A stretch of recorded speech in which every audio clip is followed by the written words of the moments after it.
Hello everyone, এলএসসিতে তোমাদের সবাইকে স্বাগত। তোমাদের ক্লাস 12-এর মানে তোমাদের থার্ড সেমিস্টার পরীক্ষাটা হয়ে গেছে। আশা করি তোমাদের পরীক্ষাটা খুব ভালো হয়েছে। সব অ্যান্সার করেছো, তোমরা সমস্ত প্রশ্নের অ্যান্সার করেছো।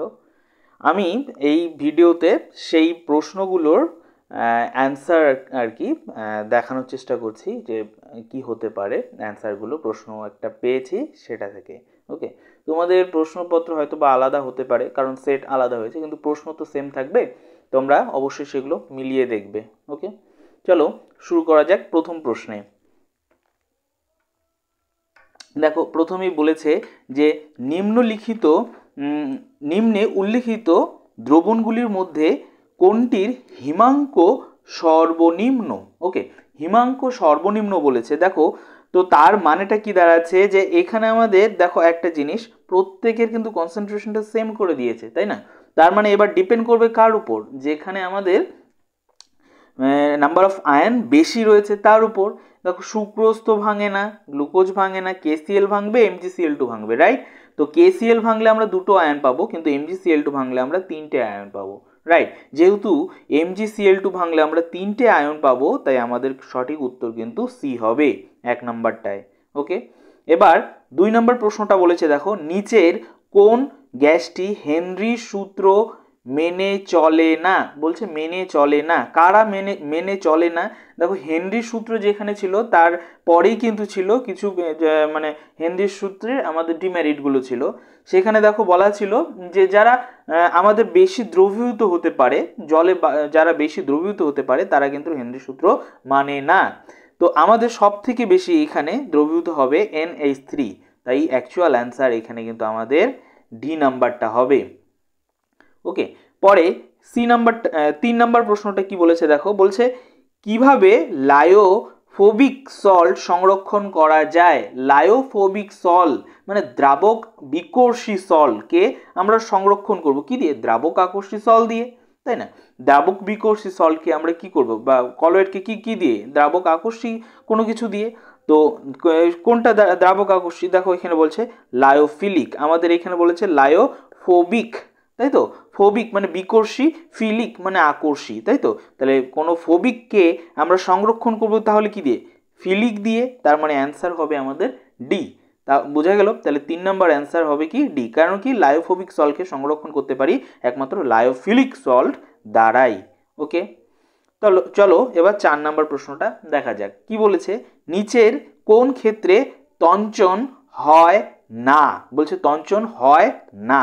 ওকে, দেখো NaCl ব্যবহার করে রক্তক্ষরণ বন্ধ করা হয়। হ্যাঁ, এখানে কিন্তু আমাদের রক্তক্ষরণ বন্ধ করা হয়, সেখানে কিন্তু রক্তে তঞ্চন ঘটে, ঠিক আছে? তঞ্চন ঘটে। ওকে, তার মানে এ নাম্বারটা আমাদের তঞ্চন কিন্তু হয়, আমাদের কিন্তু অ্যান্সার বলছে হয় না কোনটা সেটাকে বের করতে, ঠিক আছে? তো পরে বদ্বীপ, সেখানে তো তঞ্চন হয়, আমরা ভালো করেই জানি, তাই না?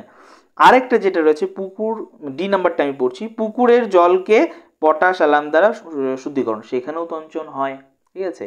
একমাত্র হবে না যেটা, সেটা হচ্ছে আমাদের সি নাম্বারটা, বা পেপটাইজেশন বা অপলয়নে। তাহলে আমাদের অ্যাকচুয়াল অ্যান্সার হবে কিন্তু পেপটাইজেশন বা অপলয়ন, বা সি নাম্বারটা। ওকে, চলো এবার 5 নাম্বারটা দেখি। এটা একটা প্রবলেম দিয়েছে, হ্যাঁ, তো খুব সোজা একদম প্রবলেম দিয়েছে। আমরা কি জানি, delta TB equal to KB into small M, তাই না?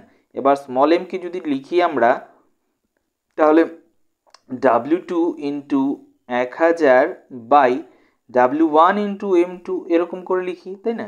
এখানে দেখো ডেল্টা টিবি সমান সমান কেবি ইন্টু W2, বা কতটুকুনো পরিমাণ আমি দ্রাবণ নিয়েছি তার অ্যামাউন্ট দেওয়া আছে, কত? 10 গ্রাম ইন্টু 1000। আচ্ছা, W1 মানে কতটুকুনো পরিমাণ দ্রাবক, মানে জল নেওয়া হয়েছে এখানে, দেখো এখানে কত? 100। ওকে, এবার আমাদের আছে M2টা দেখো বলে দেওয়া আছে কত? 100। এটা কিন্তু সবগুলো ক্যান্সেল আউট হয়ে যাবে, আর ক্যান্সেল আউট হয়ে গিয়ে ডেল্টা টিবি ইকুয়াল টু কেবি হবে অ্যাকচুয়াল অ্যান্সার। দ্যাট মিন আমাদের বিটা হবে অ্যাকচুয়াল অ্যান্সার। তো 5-এর বি হবে আমাদের অ্যাকচুয়াল অ্যান্সার। বোঝা গেল? চলো 6 নাম্বার প্রশ্নটা দেখি। বলছে কুয়াশা কি ধরনের কলয়েড? খুব সোজা, কুয়াশা কোথায় ঘুরে বেড়ায়? বাতাসে। মানে বা আমাদের বায়ুমণ্ডলে ঘুরে বেড়ায়, তার মানে সব থেকে বেশি কি থাকবে? গ্যাস, তাই তো? তার মানে গ্যাস, আর কুয়াশা কি? তরল টাইপের, তাহলে গ্যাসের মধ্যে তরল, তাহলে অ্যান্সার উইল বি সি। খুব সোজা এসছে এটা। পরের প্রশ্নটা দেখো, বলেছে নির্দিষ্ট উষ্ণতায় একটি শুক্র যে জলীয় দ্রবণের সঙ্গে 0.1 KMnO3 এর জলীয় দ্রবণ আইসোটনিক। আইসোটনিক কোনগুলোকে বলতাম? যাদের আমাদের কনসেন্ট্রেশন সেম হতো, তাই না? সেম হয়, তাই না? কিন্তু মজার বিষয় এখানে দেখো KNO3 মানে একটা তড়িৎ বিশ্লেষ্য দেওয়া আছে, আর সুক্রোজ যেটা কিনা আমাদের তড়িৎ অবিশ্লেষ্য দেওয়া আছে, তাই না? তাহলে আমি এটাকে যদি লিখি তাহলে I into C of KNO3 লিখব, which is equal to I into C of sucrose, তাই না? সুক্রোজ লিখব। আচ্ছা, KNO3 জন্য I এর ভ্যালু কত হবে? 3। কেন কি? KNO3 আমাদের যদি ভেঙে যায় কি পাবো? K plus plus NO3 minus, দুটো আয়ন পাবো, সরি দুটো আয়ন পাবো, 3 হবে না, 2 হবে, রাইট রাইট 2 হবে। তাহলে কি হচ্ছে? 2। তাহলে 2 ইন্টু NO3 কনসেন্ট্রেশন কত দেওয়া আছে? 0.1। আচ্ছা, সুক্রোজ যেহেতু ভাঙবে না তাই এটার আই কত হবে? 1, তাই না?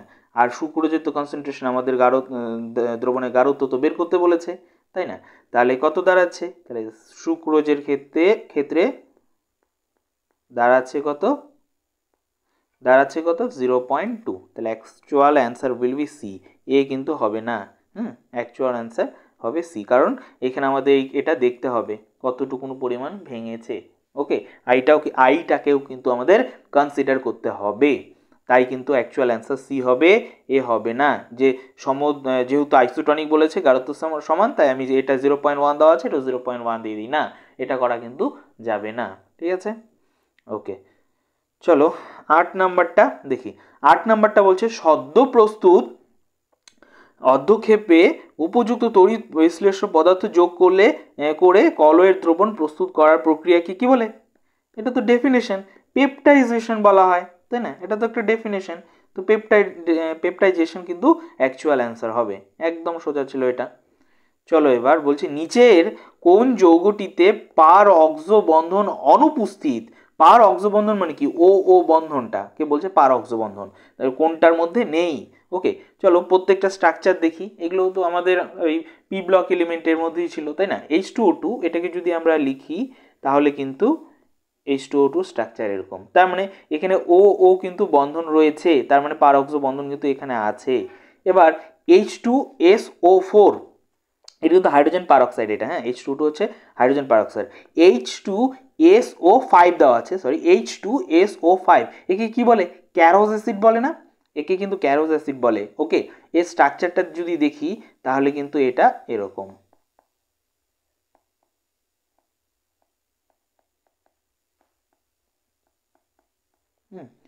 1 2 3 4 5। ওকে, তাহলে এটা কিন্তু ক্যারোজ অ্যাসিড, দেখো এখানে কিন্তু সেই পারঅক্সো বন্ধনটা কিন্তু রয়েছে। ওকে, সি নাম্বারটা যদি, তার মানে এটার মধ্যেও রয়েছে, তাই তো? আচ্ছা, সি নাম্বারটা যদি দেখি, দেখো সি নাম্বারটা H2S2O8 কি বলে? এটাকে মার্শাল অ্যাসিড বলি না? মার্শাল অ্যাসিড বলি এটাকে। এটা স্ট্রাকচার যদি দেখি, দেখো কি হবে,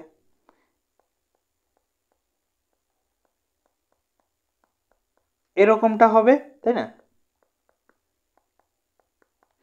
ওকে, 1 2 3 4 5 6 7 8। ওকে, তাহলে কি মার্শাল অ্যাসিড? এখানে দেখো আবার পারঅক্সো বন্ড রয়েছে, H2S2O7, এটা কি? ওলিয়াম, তাই না? এটা ওলিয়াম।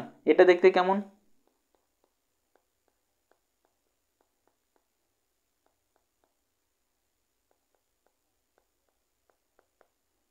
এইরকম। দেখো এখানে কিন্তু পারঅক্সো বন্ড নেই, তাহলে অ্যাকচুয়াল অ্যান্সার কিন্তু ডি হবে। এখানে অ্যাকচুয়াল অ্যান্সার ডি হবে, বলছে অনুপস্থিত, তাহলে ডি হবে আমাদের এখানকার অ্যাকচুয়াল অ্যান্সার। ওকে, চলো 10 নাম্বারটা দেখি। বলছে নিচের কোন যৌগ যুগ্ম জারণ ও বিজারণ উভয় ধর্মই প্রদর্শন করে? ওকে, দুটাই জারণ ধর্ম বিজারণ ধর্ম প্রদর্শন করে, এটার অ্যান্সার কিন্তু বি হবে। হ্যাঁ, এটা H2O2 এটা কিন্তু জারক বিজারক দুই রূপেই আমাদের থাকে, কিন্তু NO2 এটা কিন্তু খুব ভালো অক্সিডাইজিং এজেন্ট, হ্যাঁ, খুব ভালো কিন্তু একটি অক্সিডাইজিং এজেন্ট, কিন্তু খুব মৃদু রিডিউসিং এজেন্ট। তো এটার মধ্যে সেই কারণে আমরা দুটো ধর্মই দেখতে পারবো, এই দুটোর মধ্যেই জারণ বিজারণ উভয় ধর্মই আমরা কিন্তু এইটার মধ্যেই দেখতে পারবো। ওকে ওকে, চলো এবার পরেরটা দেখি। পরেরটা কি বলছে, নিচের কোনটির দ্বিমেরু ভ্রামক শূন্য। ওকে, দ্বিমেরু ভ্রামক শূন্য কোথায়? তাহলে আমাদের স্ট্রাকচার জানতে হবে। XeF6 তার মানে কত দাঁড়াচ্ছে 8 + 6 / 2, তাহলে কত 12 13 14/2, তার মানে ডিস্টর্টেড অক্টাহেড্রাল মানে 7 হচ্ছে, তাই না? তাহলে Xe তাহলে কি দাঁড়াচ্ছে, ডিস্টর্টেড অক্টাহেড্রাল তো, তাই না? এরকম দাঁড়াচ্ছে। তো সেই ক্ষেত্রে দাঁড়িয়ে এটার কিন্তু ডাইপোল মোমেন্ট শূন্য হবে না, ডাইপোল মোমেন্ট একটা থাকবে। ওকে, যেহেতু ডিস্টর্টেড অক্টাহেড্রাল তোমরা স্ট্রাকচার জানো। XeO4 মানে কত দাঁড়াচ্ছে 8 মানে 4, যেহেতু 4 আছে তাহলে কি দাঁড়াবে, তাহলে Xe হ্যাঁ, তাহলে আমাদের মোটামুটিভাবে এরকম একটা স্ট্রাকচার দাঁড়াবে, যেখানে এক পাশে কিন্তু আমাদের এলপি থাকবে। হ্যাঁ, টেট্রাহেড্রালের মতন আর কি, এক পাশে কিন্তু এলপি থাকবে। তো এটার ক্ষেত্রে কিন্তু মিউ নট ইকুয়াল টু শূন্য, এটাও নট ইকুয়াল টু শূন্য, এটাও নট ইকুয়াল টু শূন্য, শূন্য হবে না। এবার XeOF2 এটার স্ট্রাকচার যদি দেখি তাহলে 8 + 2/2 10 মানে 5, তাই তো?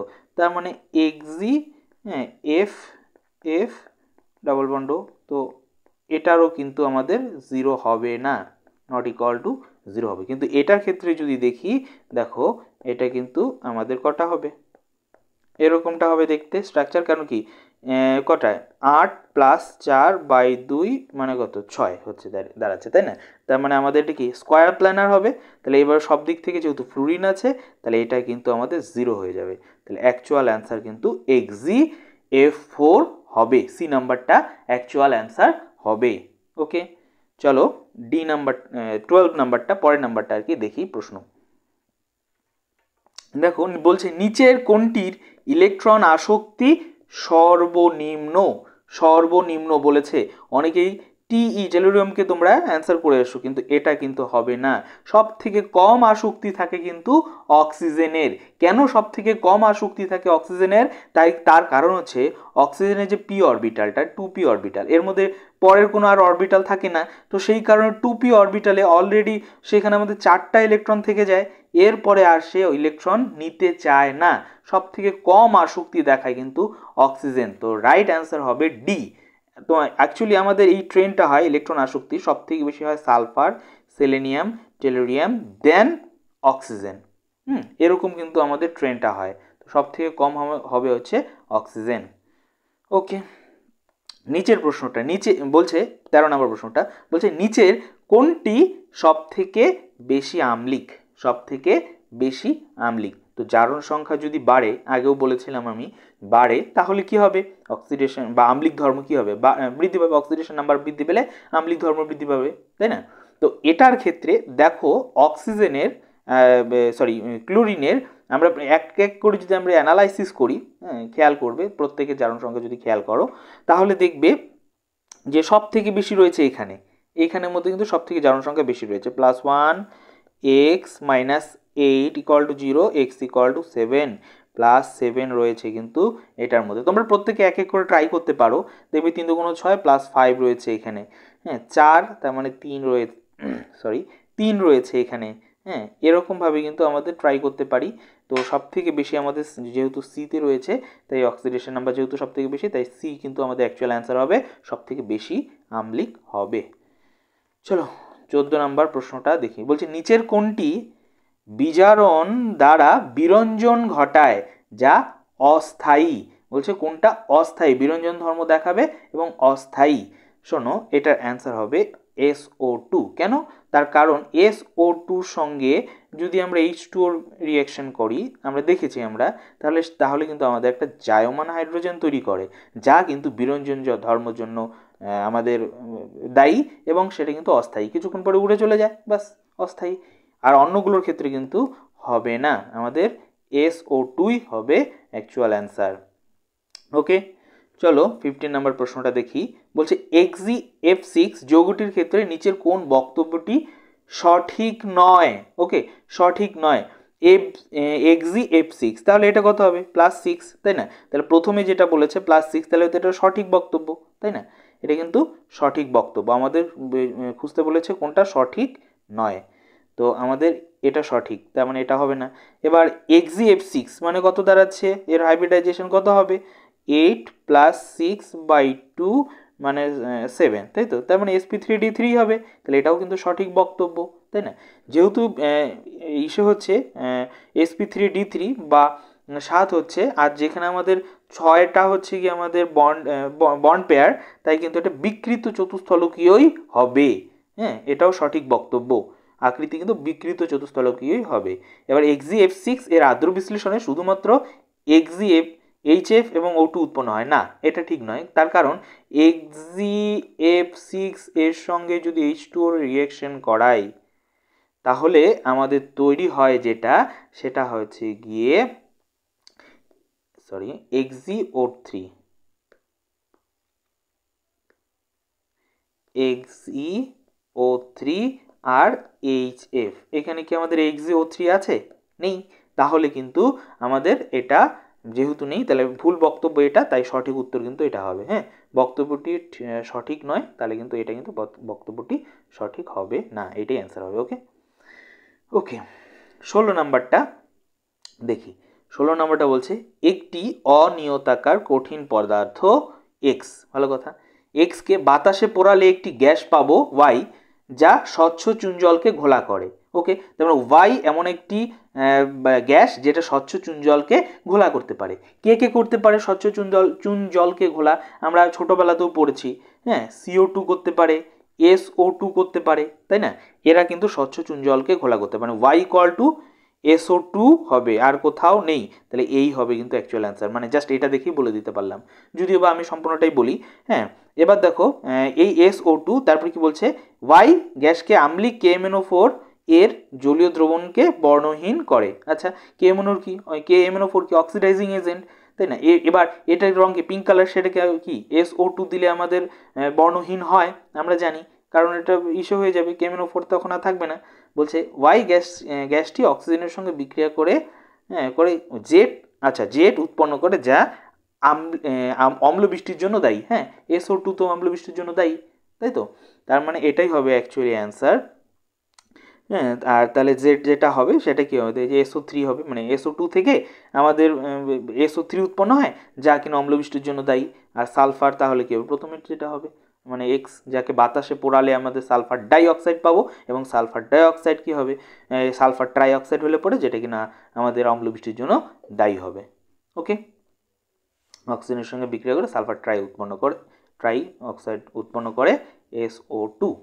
ওকে, তাহলে অ্যাকচুয়াল অ্যান্সার কিন্তু এ হবে। ওকে, চলো 17 নাম্বার প্রশ্নটা দেখি। বলছে Fe এর উপস্থিতিতে Cl2 এর সঙ্গে টলুইনের বিক্রিয়ায় উৎপন্ন মুখ্য বিক্রিয়াজাত পদার্থ কোনটি? বাহ, ভালো প্রশ্ন। তাহলে টলুইন কোনটা? টলুইন কিন্তু এটাকে বলি, তাই না? এবার এটা কি অর্থোপ্যারা ডিটেক্টিং গ্রুপ, তাই না? টলুইন CH3 যেহেতু আছে, তাই অর্থ বা প্যারা পজিশনে ডিটেক্ট করবে, তাই তো? এবার যদি এখানে আমাদের Cl2Fe রিঅ্যাকশন করাই, তাহলে কি হবে, তাহলে আমাদের Cl+ উৎপন্ন হবে, যে Cl+টা আমাদের কোথায় অর্থ বা প্যারা পজিশনে ঢুকবে। তাহলে আমাদের দুটো পাবো প্রোডাক্ট, একটা অর্থ পজিশনে, একটা প্যারা পজিশনে, তাই না? এখানে আমাদের বলছে দেখো মুখ্য বিক্রিয়াজাত পদার্থ, এবার মুখ্য কোনটা হবে, প্যারা পজিশনে যে আছে সেই হবে মুখ্য, তার কারণ কি ডিস্টেন্স অনেকটা বেশি রয়েছে সি এর সঙ্গে Cl এর, তাই অ্যান্সার কিন্তু সি হবে। ওকে, 17 নম্বর অ্যান্সার সি হবে। চলো এবার 18টা দেখা যাক। নিচের কোন যৌগটি জলীয় KOH এর উপস্থিতিতে SN1 বিক্রিয়া দ্বারা রেসিমিক মিশ্রণ উৎপন্ন করে? প্রচণ্ড ট্রিকি একটা প্রশ্ন দিয়েছে, খুব ভালো একটা প্রশ্ন দিয়েছে। দেখো রেসিমিক মিক্সচার, তার মানে আর বা এস এই জাতীয় কিছু একটা তৈরি হবে, তাই না? দেখো আর এস তৈরি হতে গেলে কি আমাদের কাইরাল কার্বন চাই।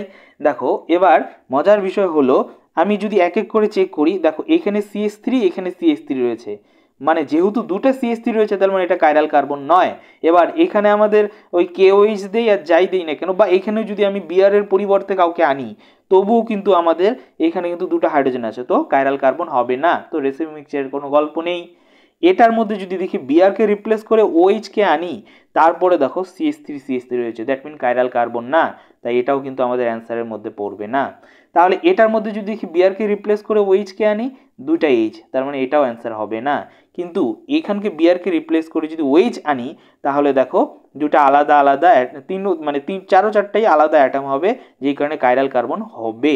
তাহলে অ্যাকচুয়াল অ্যান্সার আমাদের কিন্তু এ নাম্বারটা হবে, মানে 1 আর কি, এটাই কিন্তু হবে। বোঝাতে পারলাম?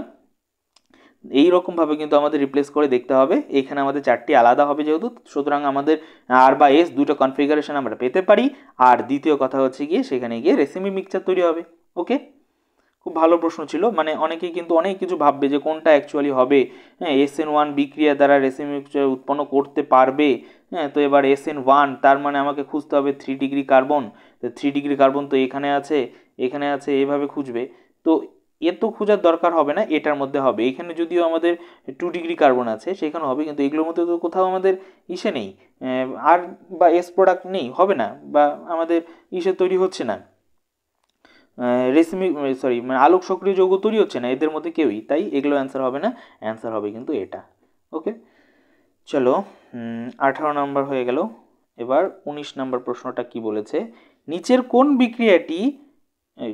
কোন বিক্রিয়াটি সঠিকভাবে মেলে না, তার মানে কোনটা ভুল আছে সেটা বলছে। তো এটা তো সব থেকে চেনা জানা রিয়াকশন, উর্জ বিক্রিয়া, উর্জ বা ভার্জ রিয়াকশন। তো এটা তো অবশ্যই ঠিক আছে। এটাও আমরা পড়েছি, যেখানে বেঞ্জিন থাকে, দুটো বেঞ্জিনকে একসঙ্গে আমরা করে দিই, তাই না, সেই বিক্রিয়াটিকে ফিটিক বিক্রিয়া, এটা ঠিকই আছে। এটাকে যদি দেখো, এটা হান্স ডিকার বিক্রিয়া, অনেকবার আমরা এটা করেছি, হান্স ডিকার বিক্রিয়াই দেওয়া আছে। কিন্তু এই বিক্রিয়াটায় দেখো বিআর রিপ্লেস হয়ে গিয়ে ফ্লুরিন ঢুকেছে, তাই তো, মানে এখানে ফ্লুরিন ছিল, ফ্লুরিন ঢুকে গেছে, বিআরটা রিপ্লেস হয়ে গেছে, মানে জায়গা চেঞ্জ করেছে।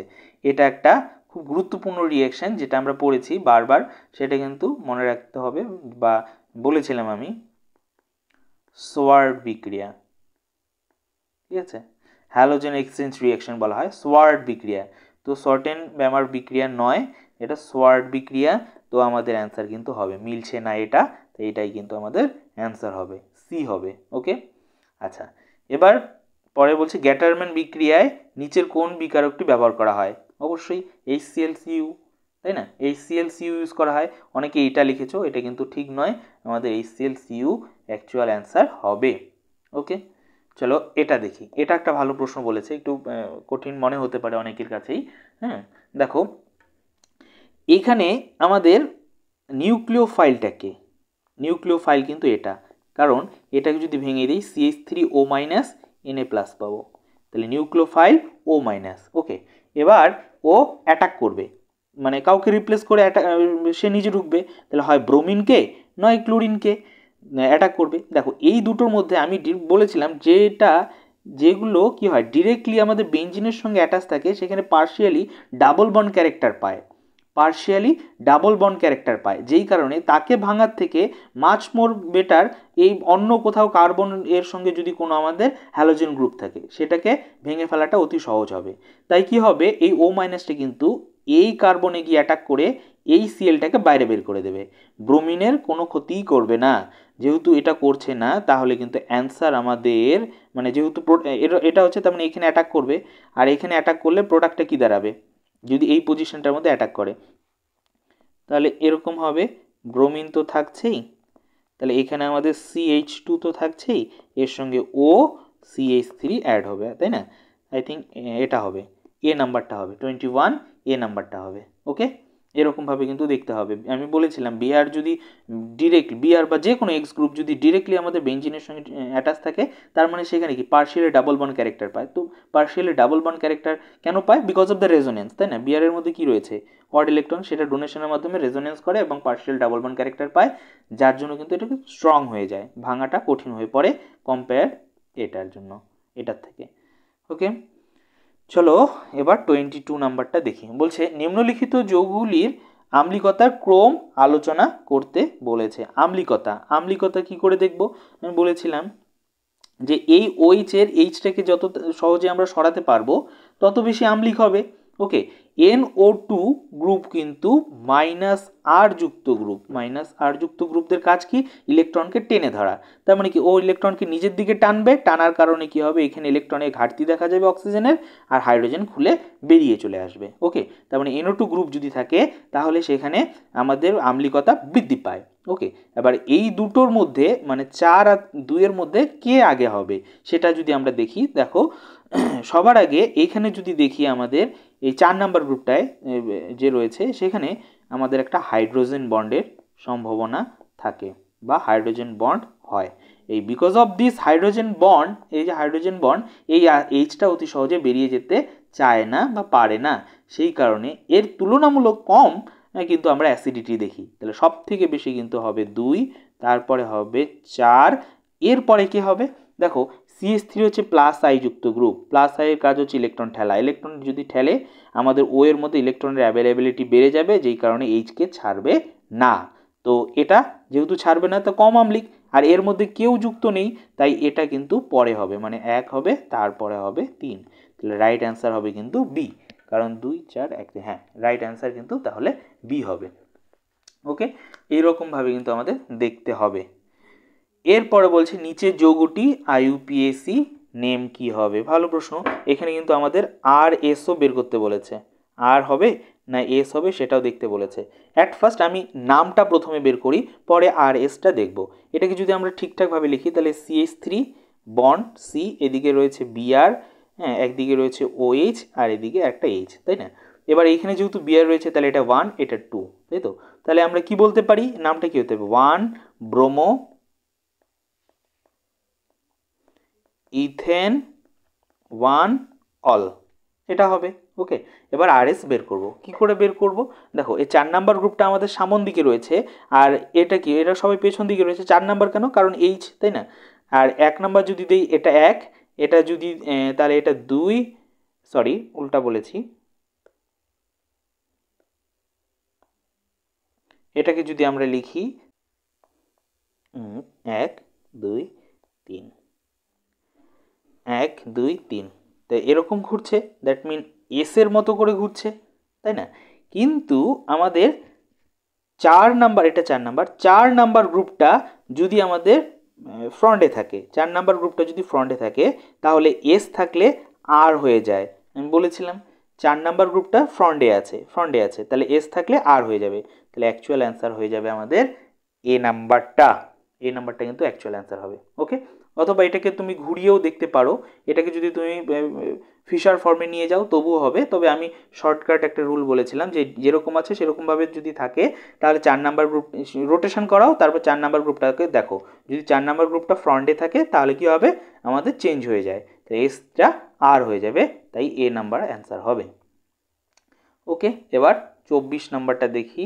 এটা একদম সোজা, এটা আমি বারবারও বলেছিলাম, এটা কোন রিয়েকশন, এটা কিন্তু আমাদের খুবই পরিচিত একটা রিয়েকশন। এটা আমাদের এ হবে অ্যান্সার, বিকজ CH3Cl দিলে পরে আমাদের তৈরি হতো কি CCl3 রেডিক্যাল, এরকমভাবে তৈরি হতো, তাই না? আমাদের এটা খুব পরিচিত একটা রিয়েকশন, রিম্যাট-টিম্যান রিয়েকশন, এটা বারবার করেছি, তো এটার মধ্যে কনফিউশন হওয়ার কোনো জায়গাই নেই। পরে দেখো 25 নাম্বারটা বলছে নিচের কোন যৌগটি ক্ষারীয় মাধ্যমে I2-র সঙ্গে বিক্রিয়া করে হলুদ বর্ণের অধক্ষেপ উৎপন্ন করে? খুব ভালো প্রশ্ন। দেখো এটা কি করে করব, আমরা দেখেছিলাম যে I2-র সঙ্গে যখন বিক্রিয়া করে কারা করে, আর সি যদি আমাদের এরকম থাকে এখানে OH, দেন CH3। ওকে, এবার এখানে R ইকুয়াল টু যদি H হয়ে যায় সে তাহলে রিয়াকশন করবে, আর ইকুয়াল টু তারপরে আমাদের বেনজাইল গ্রুপ হতে পারে বা CH3 টাইপের কোনো গ্রুপ হতে পারে, তারা রিয়াকশন করবে। ওকে, তার মানে আমাদের এখানে 2 ডিগ্রি যারা অ্যালকোহল তারাই কিন্তু পার্টিসিপেট করবে। মিথানলকে যদি বলি CH3OH 1 ডিগ্রি অ্যালকোহল সম্ভব নয়, কারণ এখানে আমাদের দেখো দুটোই, এখানে কিন্তু আমাদের দুটো কার্বন অ্যাটলিস্ট লাগবে, এখানে তো একটা কার্বন, তো এটা হবে না। প্রোপানল মিথ ইথ প্রোপ আনল, তার মানে এখানে রয়েছে OH, তাহলে এখানে রয়েছে OH, তার মানে এটা যাচ্ছে CH2 CH2 CH3, তাই তো? তাহলে দেখো এটা কি, এখানে আমাদের 1 ডিগ্রি হচ্ছে প্রথমত, আর দ্বিতীয় কথা 3 কার্বন বিশিষ্ট, 3 কার্বন বিশিষ্ট 1 ডিগ্রি অ্যালকোহল কিন্তু এই বিক্রিয়ায় সাড়া দেয় না। কারণ এই ফর্মটা তোমরা একটু খেয়াল করো, এই যে এই ফর্মটা, এটা কিন্তু এই ফর্মের মধ্যে পড়ছে না।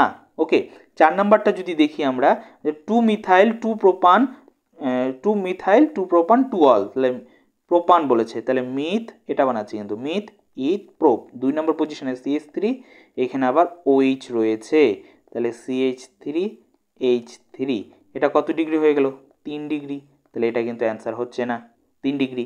তার মানে এটাকে দেখি প্রোপান, মিথ ইথ প্রোপান 2 অল, OH দেই, CH3 দেই, CH3 দেই, এরকমভাবে যদি থাকে, দেখো এই ফর্মেটে পড়ে যাচ্ছে। এটাকে যদি বলি এই যে CH3, এই যে CH3, এই যে OH, এই যে OH, এই যে C, এই যে C, and then R group, এই যে আর গ্রুপ, তাহলে এই ফর্মে পড়ে যাচ্ছে। তার মানে সারা কিন্তু এই দেবে, ঠিক আছে? হলুদ বর্ণে অর্ধক্ষেপ উৎপন্ন করবে কিন্তু সি নাম্বারটাই। ওকে, এইভাবে কিন্তু আমাদের দেখতে হবে। এবার 26 নাম্বারটা একটু দেখো, এটাও ভালো প্রশ্ন দিয়েছে, এটাও বারবার করে কোশ্চেন ব্যাংকে কিন্তু ছিল। ওকে, বলছে অ্যানিসোলের কথা, ও CH3 কি হয়, এখানে HI যদি আমরা দেই, তখন আইটা গিয়ে এটা কি হয়, এর সঙ্গে জুড়ে যায় I প্লাসটা, তাহলে তখন কি হবে, ও CH3 এর সঙ্গে জুড়ে যাবে I, এখানে থাকবে প্লাস, আর এখানে পড়ে থাকলো I মাইনাস।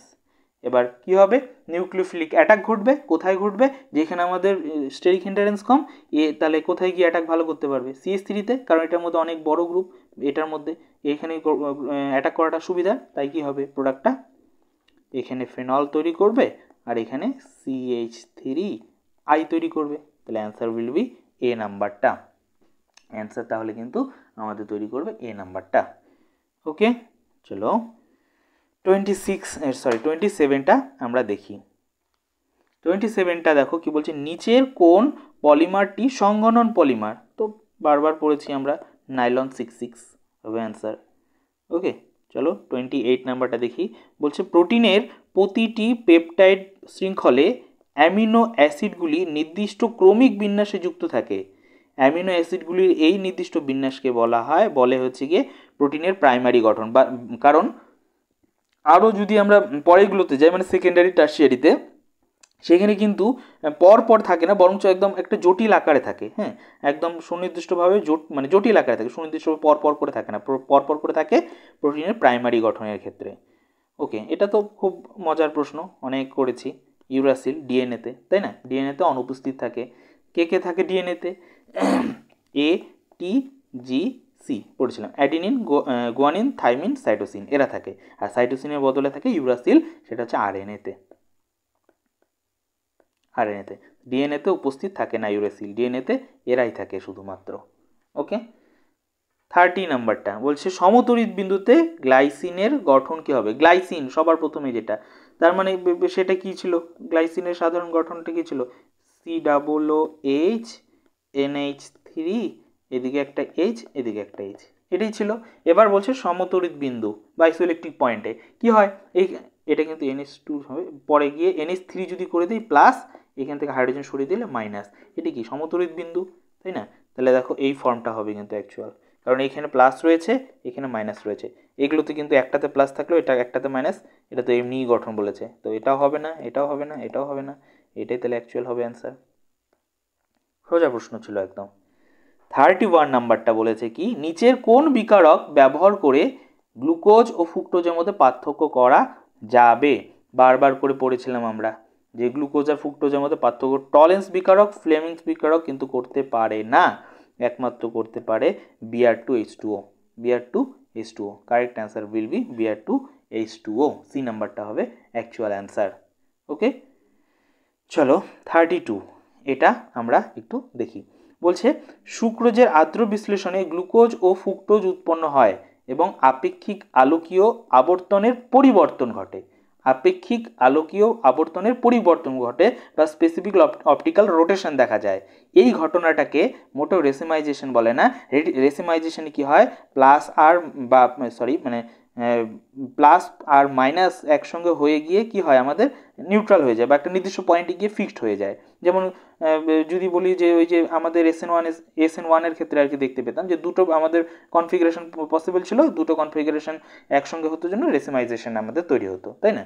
তাহলে এটা কিন্তু অ্যান্সার হবে না, মিউটার রোটেশন একদমই নয়।